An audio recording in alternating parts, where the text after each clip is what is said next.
오늘 저는 여러분들과 함께 읽은 사사기 8장 1절로 3절 말씀을 통해서 에브라임 지파의 불평이라는 제목으로 하나님의 말씀 함께 나눠보려고 합니다.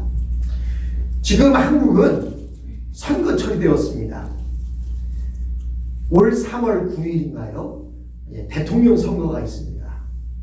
그래서 대통령 선거로 나온 후보들이 여러 가지 공약도 내걸고 또 여러 가지 좋지 않은 이야기들도 서로 나누고 별의별 이야기들을 다 하고 있습니다. 그런데요, 그곳에서 보면 우리 한국 사람들의 민족성을 많이 볼 수 있어요. 내가 싫은 사람은요, 뭐를 해도 싫어요. 내가 싫은 사람이 잘하면 잘해서 싫고요. 내가 싫은 사람이 못하면 못해서 더 싫어요. 제가 운동을 좋아하지 않습니까? 또 좋아만 하는 게 아니라 운동을 잘했어요. 근데 이제 울릉도에서 목회를 하다 보니까 국민체육대회가 있는 거예요. 울릉군 전체에서 울릉군의 면이 동면, 서면, 남면, 북면, 이렇게 있습니다. 그러면 그리고 거기에 이제 읍이 있는 도동이 있는데 이렇게 5개 면이 모여서 국민체육대회를 하는 거예요. 그러면 이제 그 중에 이렇게 대표들을 뽑아서 하는데 제가 어떻게 북면에 살다 보니까 축구와 달리기에 이렇게 나가게 됐습니다. 근데요, 제가 그 운동 경기를 끝내고 돌아왔는데 교회를 왔더니 어떤 분들은 그래요. 우리 목사님은 운동을 잘하신다고 너무 좋다고. 우리 목사님이 그냥 활기 있고 운동을 잘하셔서 너무 좋다고. 근데 저를 좀 별로 좋지 않게 생각하시는 분은 우리 목사님은 설교 준비를 안 하고 운동만 잘해. 이렇게 이야기를 하더라고요. 그런데 이게 우리 한국 사람들만의 민족성인 줄 알았어요. 한국 사람들 남이 잘 되는 거 싫어하고 내가 싫어하는 사람 뭐 잘 되면 그렇게 배가 아플 수가 없어요. 그래서 배가 아프면 꼭 하는 얘기가 있죠. 사돈이 땅을 샀나? 왜 그렇게 배가 아프지? 오늘 사돈이 땅 산 얘기가 오늘 이 설교에 나옵니다.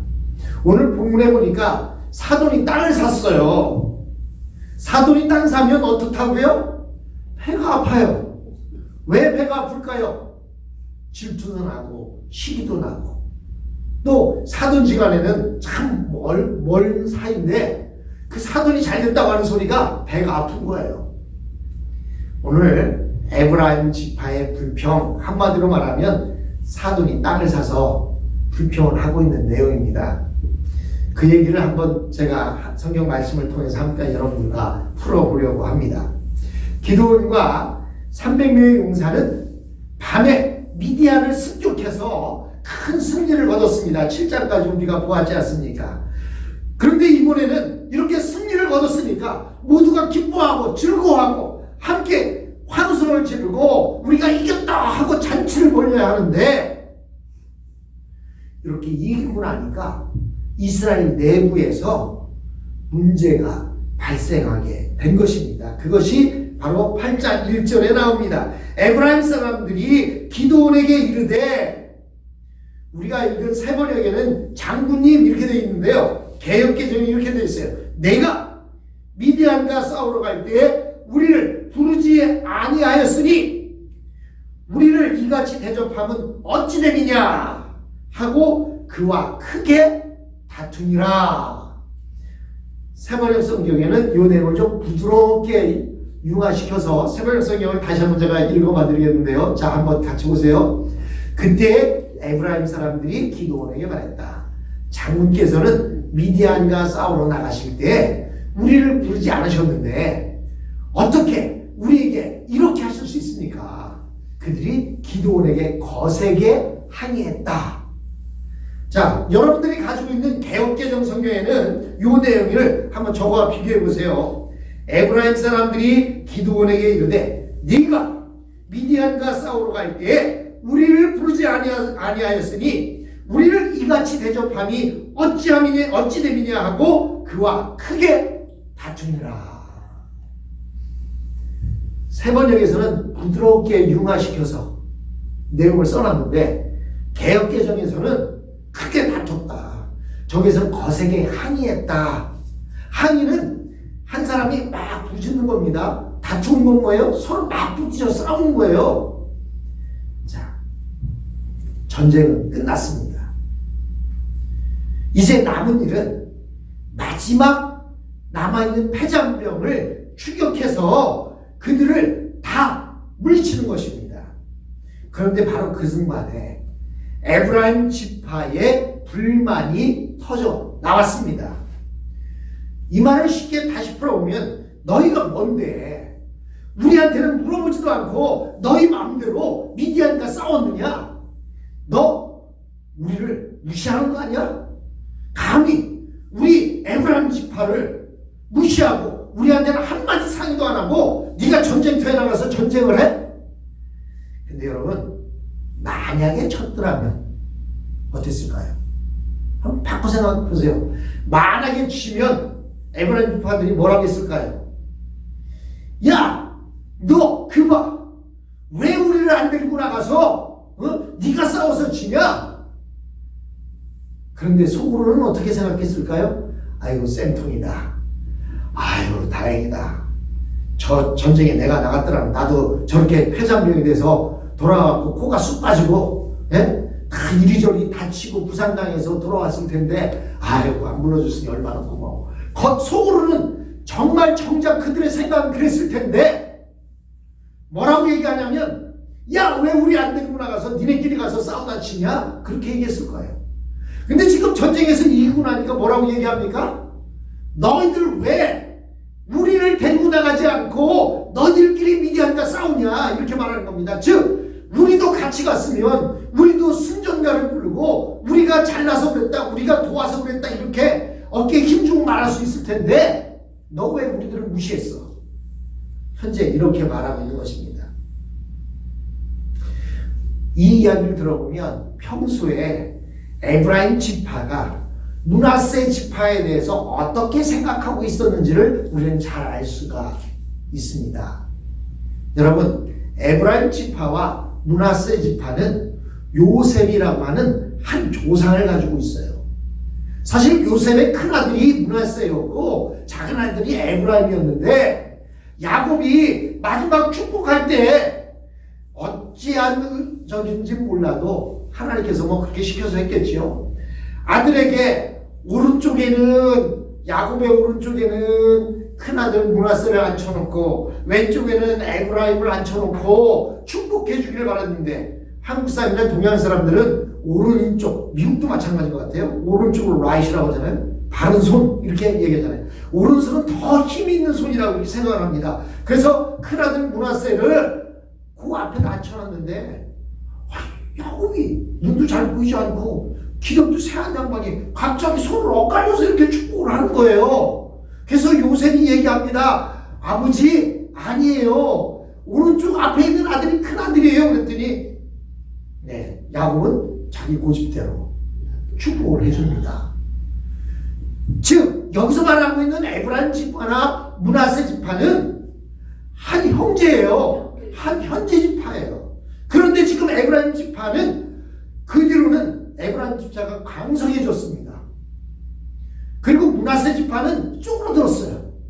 그래서 지금 에브라임 지파는 강성하고 큰 무리를 이루고 있고 므낫세 지파는 그 므낫세 지파 사람들이 많지가 않은 거예요. 그런데 무엇을 하든지 자기네가 앞장서서 해야 되는데 에브라임 지파는 우리가 앞장서서 해야 되는데 아니 조금씩 므낫세 지파가 저 보잘것없는 지파가 우리보다 먼저 앞서 나가네. 이것이 너무나도 상상도 할 수 없는 그런 아주 자존심을 구기는 그러한 일이었던 것입니다.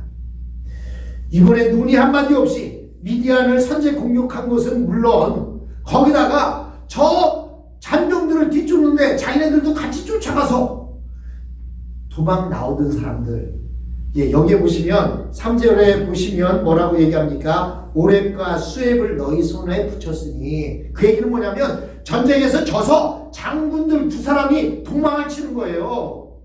오렙과 수렙이 도망을 치고 있는데 그 도망치는 사람들을 에브라임 지파들이 잡았습니다. 예. 근데 더 화가 난 게 뭐냐면, 어떻게 네가 대장이 돼갖고 장군이 돼서 전쟁을 하면서 우리는 부르지도 않다가 우리는 도망치는 사람이나 잡게 했느냐라고 지금 불만을 이야기하고 있는 것입니다. 이렇게 에브라임 사람들이 므낫세 사람들에 대해서 이렇게 대하는 것이 사랑일까요? 아니면 독선일까요? 에브라임 사람들은 아마도 이것을 사랑이라고 말할지 모르겠지만 므낫세 사람들이 볼 때에는 독선이 아닐 수가 없습니다. 그래서 이 두 가지를 합쳐서 독선적인 사랑이다 라고 이렇게 말할 수 있습니다. 한 가지 예를 들어 보겠습니다. 여러분, 우리나라 대한민국이요, 미국의 동의 없이 핵을 개발하고 만들었다고 하면 어떻게 될까요? 미국 대통령이 대한민국이 이렇게 과학이 발달해서 핵을 만들었구나, 축하합니다, 박수 쳐줄 것 같습니까? 그럼 어떻게 해요?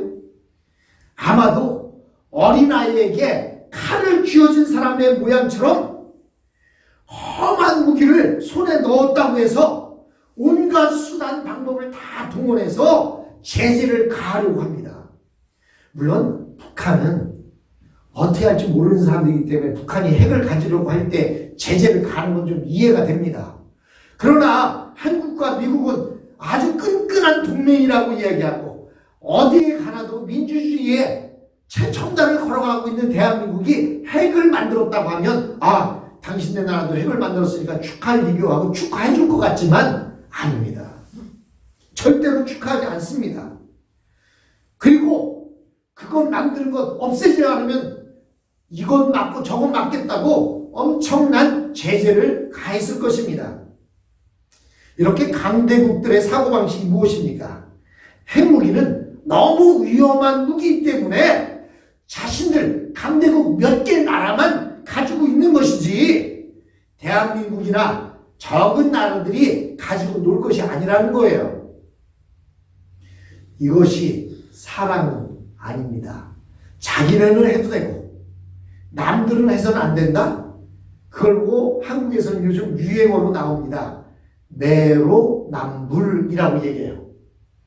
내로남불이라는 얘기는 뭐냐면, 내가 하면 로망스고 남이 하면 불입니다. 그거를 줄여서 내로남불이라고 해요. 즉 강대국의 사고가 그거예요. 내가 하는 것은 로망스고 너희들이 하는 것은 불륜이야. 내가 핵무기를 만들어서 갖는 것은 전 세계 평화를 위해서 해야 할 일인 것이고 네가 핵무기를 갖는 것은 위험한 거야. 절대 가지면 안 돼. 하고 제재를 가합니다. 그런 일이 가정에서도 있어요. 아들이 성인이 되면 성인이 됐다고 좋아합니다. 우리 장명자매 이제 둘째 아들이 대학을 가고 대학에서 공부를 하다가 한 학기 마치고 엄마를 보러 와 있어요. 엄마가 오면 그래도 아들이 이제 대학생이 됐으니까 성인이 됐다 생각을 했는데, 이 아들이 엄마의 도움 없이는 아무것도 못한다고 생각하는 어머니들이 있어요. 성인이 다 됐는데도 불구하고. 그래서 아들이 독자적으로 뭔가를 결정하고 하려고 하면 엄마가 제재를 가합니다. 그러면서 이런 큰일을 할 때는 엄마랑 상의해야지, 어떻게 너 혼자 할 수 있니? 아들이 성인이 됐다고 말해놓고 나서는 그렇게 하는 거예요. 장명자매 웃는 거 보니까 라이언한테 그러죠? 네. 그러면서 뭐라고 생각해요? 네가 나를 그렇게 우습게 할 줄 몰랐다. 그래도 그 정도는 엄마한테 상의할 수 있어야지. 그런 것도 엄마한테 상의하라고 네 맘대로 해? 네가 엄마를 우습게 하는 거 아니야? 하면서 엄마는 부글부글 속으로 끓습니다. 말하자니 자존심 상하고 말하자니 화가 나고, 그러다가 어떤 조그만 문제가 딱 터지면 그냥 풍선이 뻥 터지듯이 터져 나와갖고 요만한 문제 가지고 혼내야 되는데 그 문제 갖고 혼내는 게 아니라 전에 쌓였던 그 모든 문제를 다 가지고 팍 터뜨려서 화를 내고 혼을 내는 거예요. 그러면 그 아들이 어떻게 해야 돼요? 화를 내고 뛰쳐나가면 해결이 안 돼. 그럼 엄마한테 어떻게 합니까? 어떤 아들은 엄마한테 와서 엄마 내가 잘못했어. 내가 혼자 결정할 수 있는 것 같아서 그랬는데 엄마한테 물어봤어야 했는데 엄마 죄송해요. 이렇게 하는 것이 맞을까요? 아니면 성인으로서 내가 그래도 성인인데 엄마 내가 이렇게 혼자 결정해서 했다고 하면 엄마가 응원해 줘야지. 엄마가 그걸 가지고 화를 내면 됩니까? 이렇게 말해야 됩니다. 도대체 무엇이 좋은 거예요? 상대방이 스스로 일어서지 못하게 만드는 것, 그것을 보고 독선적인 사랑이라고 말할 수 있는 것입니다. 주로 깡패 보스들이 그래요. 깡패 보스들의 사랑이 이런 사랑입니다. 보스는 부하들에게 독선적으로, 독자적으로 아무것도 못하게 해요. 너희들 내가 명령하는 것만 해. 그럼 너희들은 내가 다 책임질게. 어떻게 책임져요? 먹을 것도 책임지고 그들을 보호도 해줍니다. 그래서 깡패 보스는요, 형님 문화예요. 지금 한국에 무슨 형님이 대통령 후보로 나왔고 지금 집안이 쑥대밭이 되고 난리가 났는데, 여러분 이렇게 보스들은 니는 내 맘대로 해, 내 말대로 해. 근데 그 말 안 들으면 어떻게 돼요? 그럼 너는 나랑 같이 있을 수가 없어. 내보내는 게 아니라 그냥 다리를 자르든 팔을 자르든 활동을 못하게 해버리는 그런 경우들을 볼 수가 있습니다. 1절에 보니까 거세게 항의했다 여기서 말했는데 개역개정 성경에 보니까 크게 다퉜다 라고 이렇게 말하고 있습니다.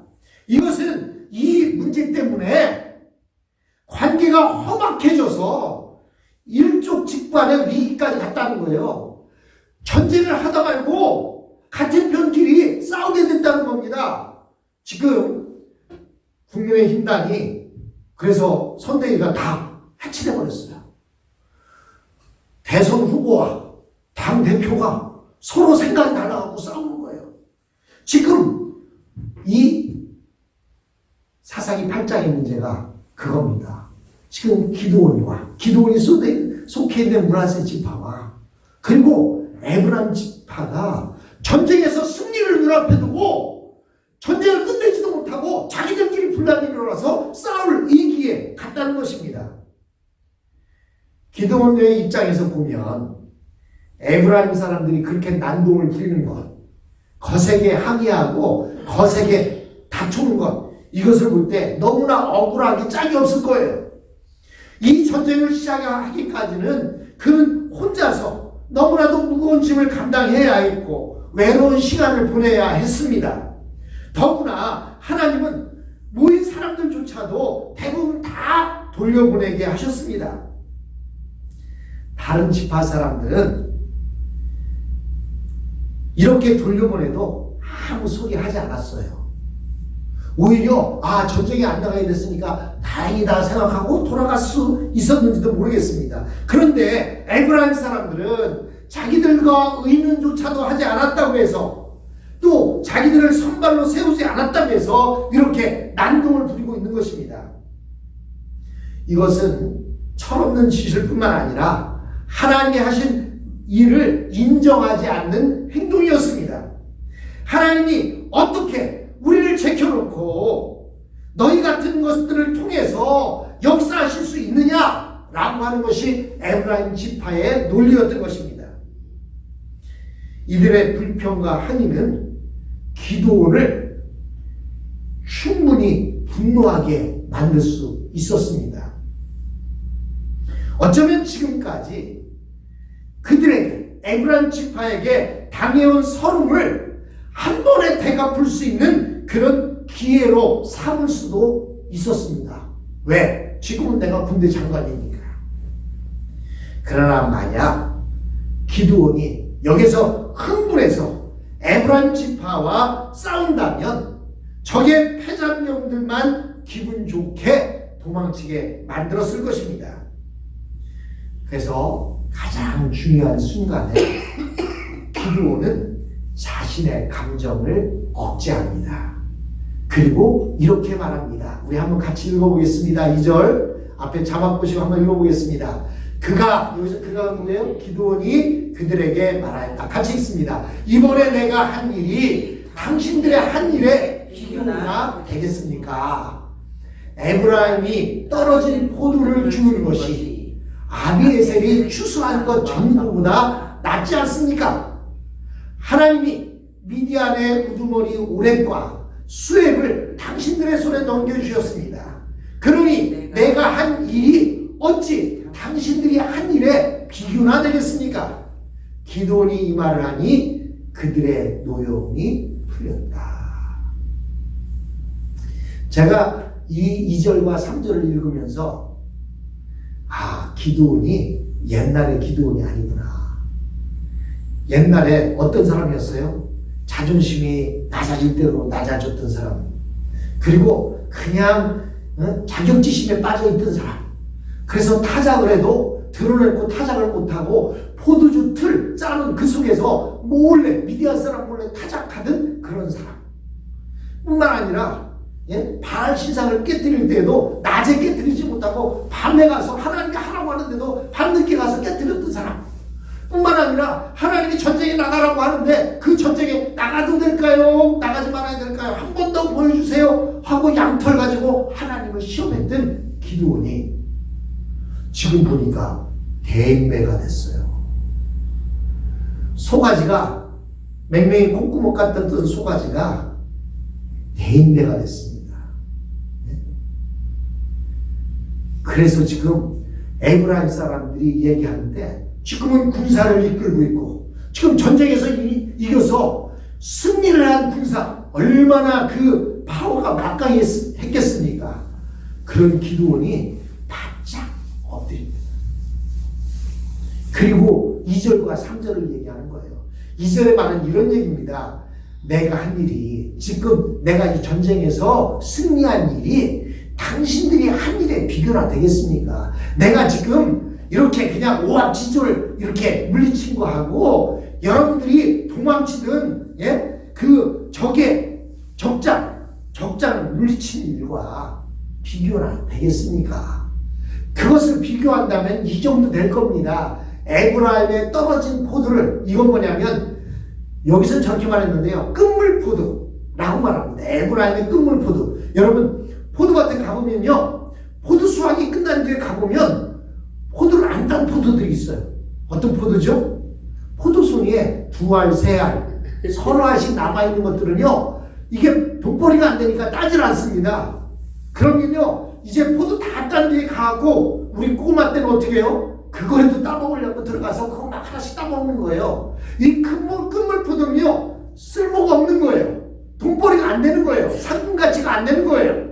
그래서 이 끝물포도는 고작 해야 뭐합니까? 그거요. 퍽퍽 삶아서 잼이나 만드는 거예요. 그런 그 끝물포도 누가 그렇다는 거예요? 에브라임에 떨어진 포도를 준 것이 즉 에브라임이 끝물포도를 준 것이 그 에브라임이 말하는 끝물포도 보잘것 없는 것 같은 것이 아비에셀이 추수한 전부보다 낫다. 아비에셀이 누구예요? 기드온의 아버지 아닙니까? 즉 므낫세의 족장입니다. 므낫세를 대표해서 얘기하는 거예요. 우리 므낫세가 추수한 것 전부보다 낫다. 당신들의 그 가장 작은 것이 우리의 제일 큰 것보다 낫다는 거예요. 자신을 한없이 낮추고 에브라임을 한없이 높여주고 있는 것입니다. 그리고 또 뭐라고 얘기해요? 하나님이 미디안의 우두머리 오렙과 수액을 당신들의 손에 넘겨주셨습니다.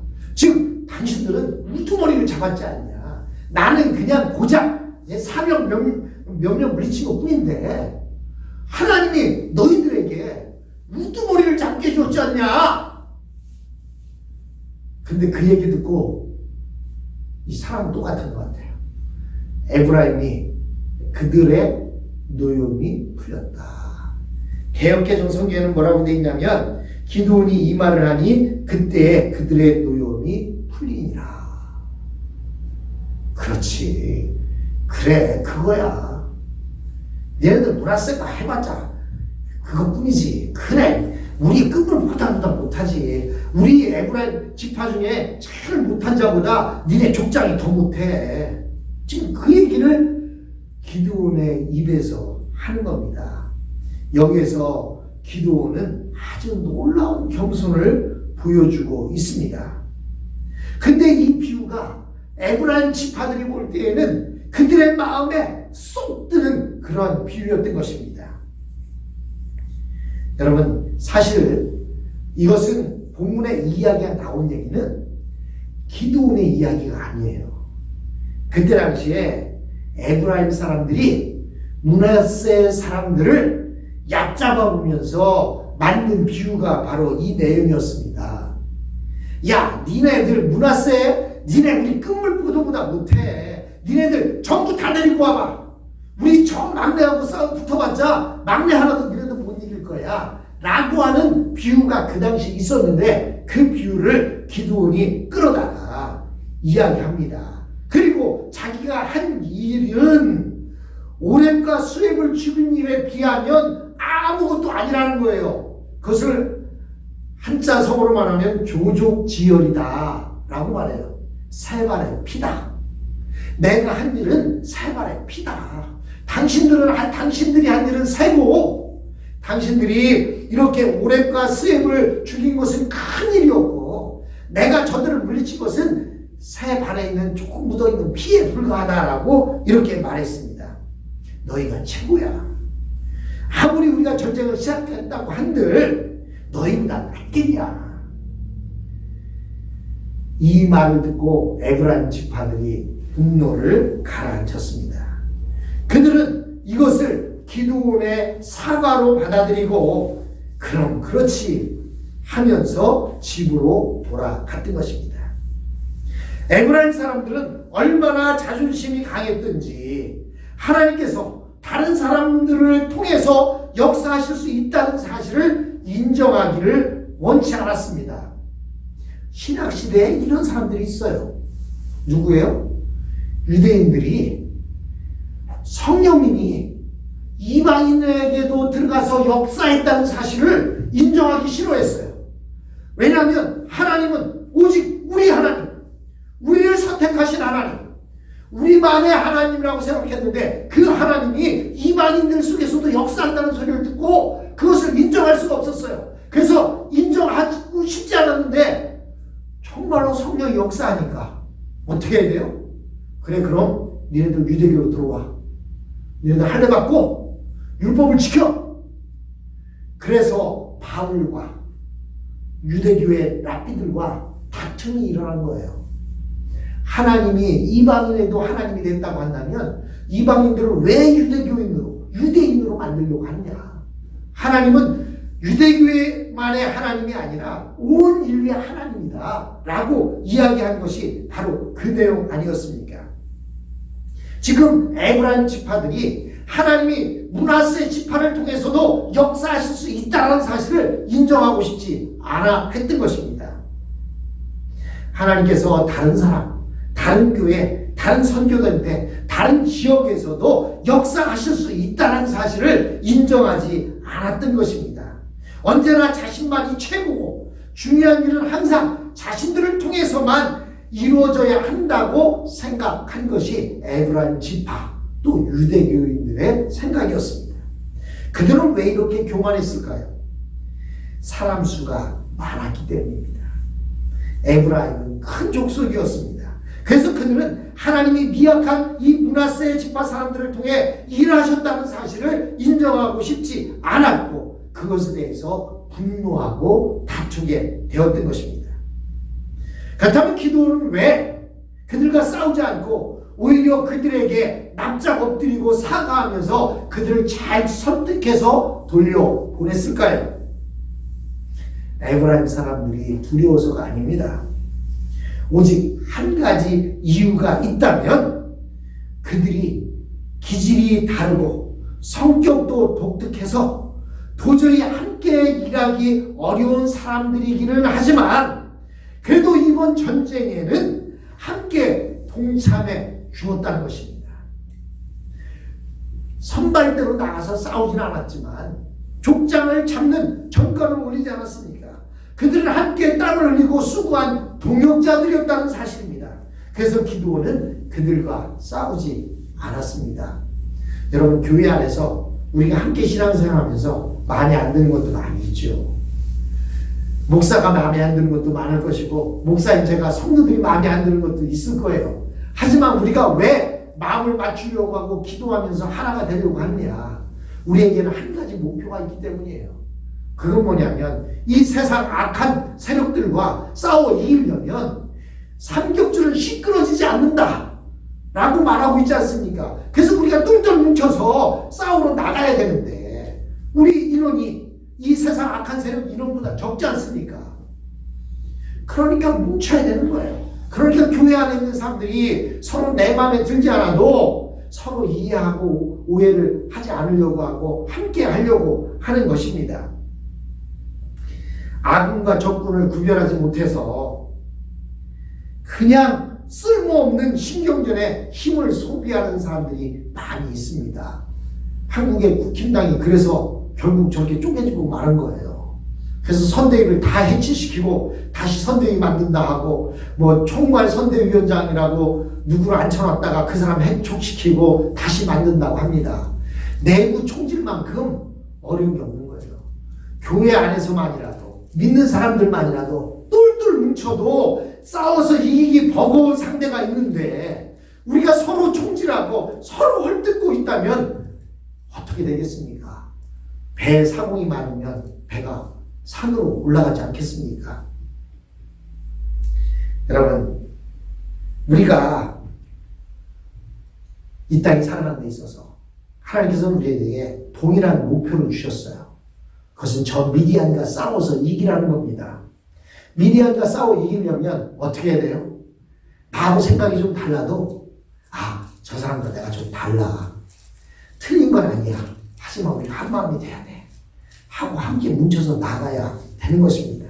그래서 기드온은 자신이 열등감도 있었고, 그 열등감 속에 있었던 이 기드온이 볼 때에 때는 이때다 하고 에브라임에게 큰 소리치고 할 수 있었음에도 불구하고 그렇게 하지 않은 사실을 볼 수가 있습니다. 사랑하는 성도 여러분, 올 한 해도 우리가 달리기를 합니다. 2인 3각의 달리기를 하는 거예요. 2인 3각의 달리기는 잘 뛰는 사람이 앞서 나가서 승리하는 경기가 아닙니다. 잘 뛰는 사람은 자기 속도를 늦춰서 못 뛰는 사람과 보조를 맞출 때 꼬린 지점까지. 여러분, 옛날에요, 마지막 예언을 하나 들고 마시려고 하는데, 옛날에 대동강물 팔아다가 물 팔아서 먹고 사는 사람도 있어요. 그죠?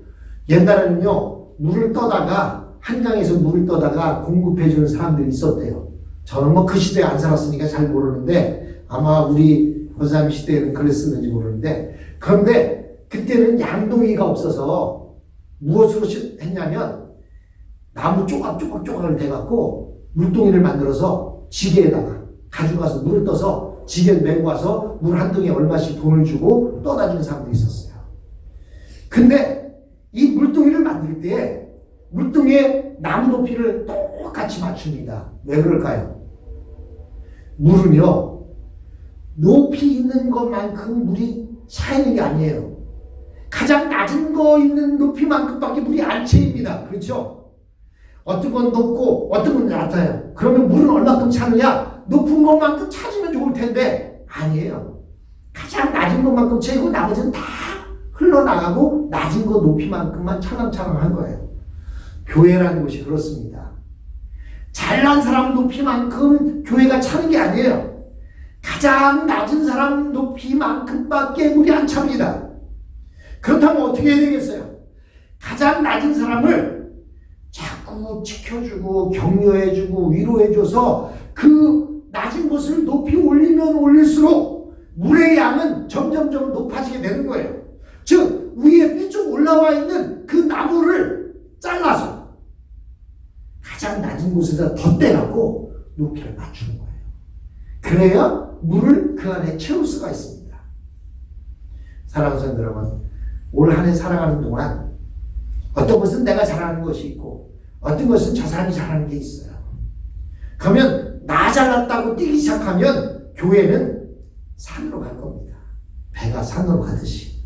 하지만 내 잘난 것을 약간 죽이고 저 사람을 격려하고 위로해서 세워주게 되면 우리는 2인 삼각으로 꼬리 지점까지 넘어지지 않고 박자를 맞춰서 잘 나아갈 수 있을 것입니다. 기드온이 결국 이렇게 하고 나서 에브라임 지파들이 마음이 그렇지. 아유, 기드온이 우리를 무시해서 그랬겠어.